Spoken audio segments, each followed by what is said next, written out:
आज हम रउरा सबे के बीच में एगो माता रानी के भजन बहुत सुंदर लेके आई बानी। रउरा सबे सुने के प्रयास करी, भैया दीदी देखे के प्रयास करी और अपन प्यार आशीर्वाद थोड़ा सा हमरा के देवे के कोशिश करी। वीडियो को पूरा देखम, चैनल के सब्सक्राइब लाइक कर ली, शेयर करब।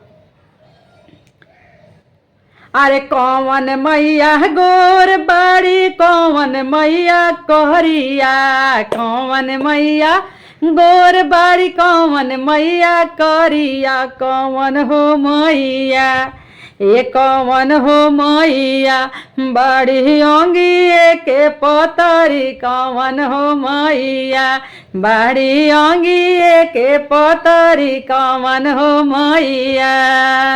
दुर्गा मैया गोर बड़ी, काली मैया करिया, दुर्गा मैया गोर बड़ी, काली मैया करिया, शीतल हो मैया, ए शीतल हो मैया बड़ी अंगिए के पतरी, शीतल हो मैया बड़ी अंगिए के पतरी, शीतल हो मैया।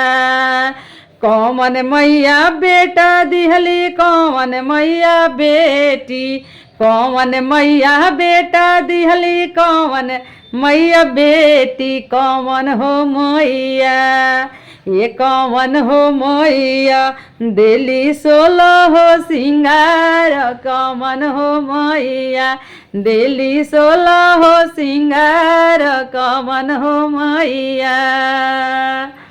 दुर्गा मैया बेटा दिहली, काली मैया बेटी, दुर्गा मैया बेटा दिहली, काली मैया बेटी, शीतल हो मैया, ये शीतल हो मैया दिली 16 हो सिंगार, शीतल हो मैया दिली 16 हो सिंगार, शीतल हो मैया।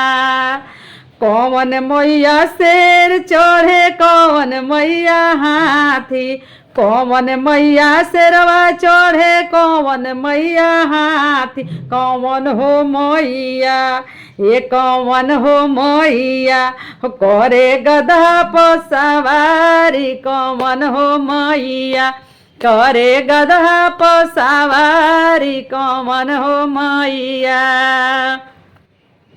दुर्गा मैया शेर चढ़े, काली मैया हाथी, दुर्गा मैया शेर चढ़े, काली मैया हाथी, शीतल हो मैया, ये शीतल हो मैया करे गधा पर सवारी, शीतल हो मैया करे गधा पर सवारी, शीतल हो मैया।